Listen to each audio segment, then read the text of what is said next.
Okay, here's two of my audience members on FaceTime, and then here's two over here.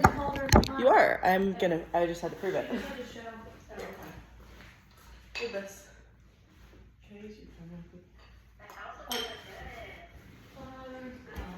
Thank you. But we've got it, it's wedding central right now, and Macy made a makeshift podium out of furniture.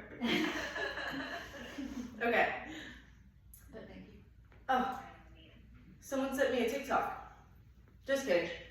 I didn't forget I was giving a speech, but I do definitely check my phone way more than I should, as well as a lot of people in this room, I'm sure. But for teens, social media isn't just something that we use, it's almost a part of our life. So social media can be used for friendships, but it can also affect self-image and mental health even. So we need to find ways to make it healthier, not just avoid it. And even if you're not a teen, this matters to you because I'm sure every kid or teen that you know or young person is growing up online. So this is relevant to parents, teachers, and mentors. As a teenager myself, I see firsthand how social media influences people my age. I also look into studies from the Reach Institute, the American Psychological Association, and the National Academies of Sciences, Engineering, and Medicine.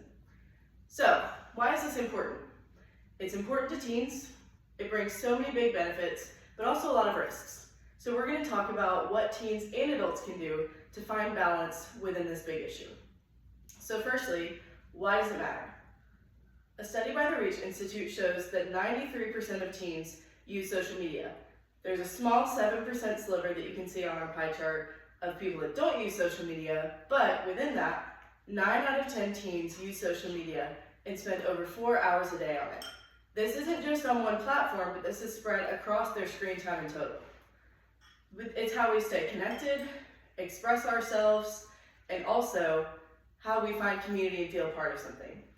The National Academies of Science found that social media can also help teens explore identity, find community, especially for those who feel isolated and misunderstood. You can see my quote on the screen here.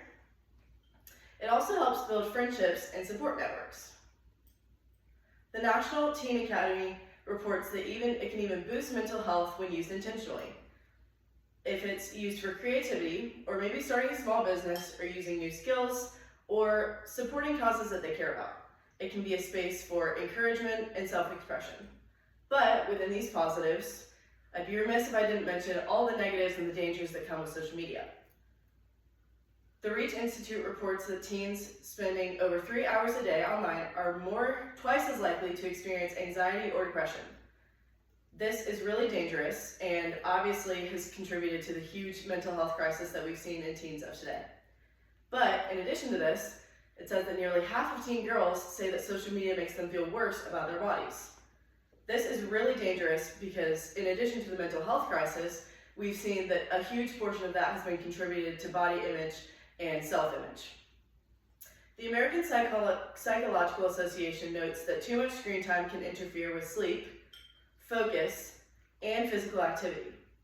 We know how important sleep is to growing and developing bodies as well as developed bodies, and social media has a huge disadvantage with that because it takes away time from sleep because so many teens are using time on their phones at night.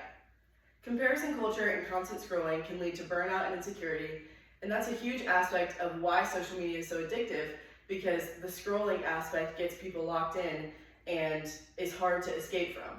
So it's not just something that your teen is choosing to do, it's an addictive part of your brain that gets triggered because you can't stop scrolling. But within that, there are things that we can do to help make this healthier and help lessen this crisis within teens and adults. So a lot of adults want to help but don't always know how. So here are some tips from a certified teenager. First of all, time limits. This is really important and has been even backed by Apple on their phones that you can set certain time limits that you can put into practice on your phones and apps.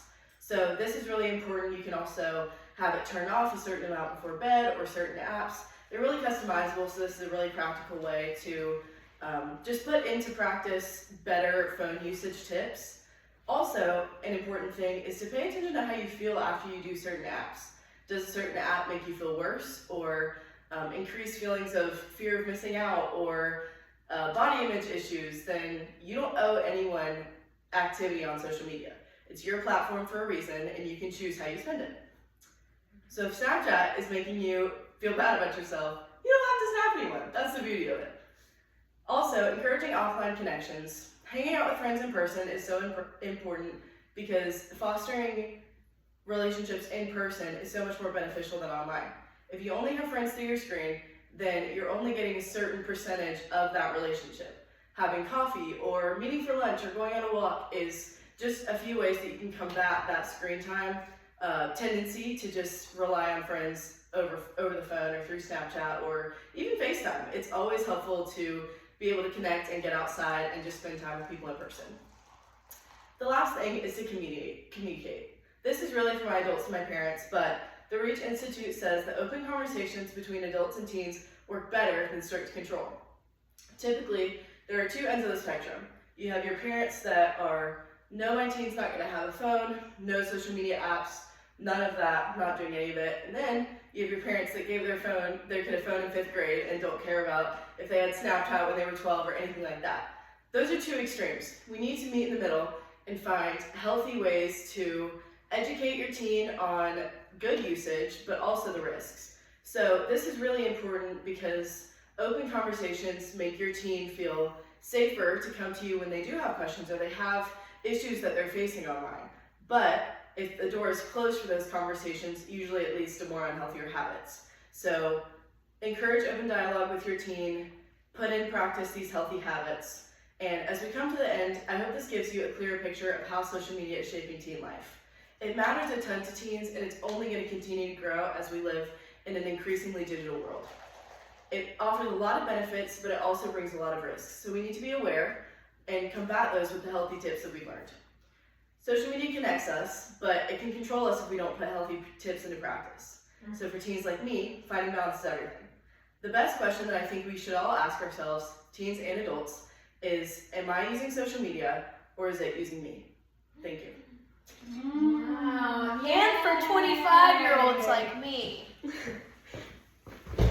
And here is my 54-year-olds like me don't have to because I hate myself. here is my visual aid. When you scroll on Dad's Facebook. Yes, I do that. Sorry, I'm trying to go back to the She beginning. just throws a little story like, Yeah. So here's this. It's just a Google slide. That's a good idea. And That there's the end. Thank you. well,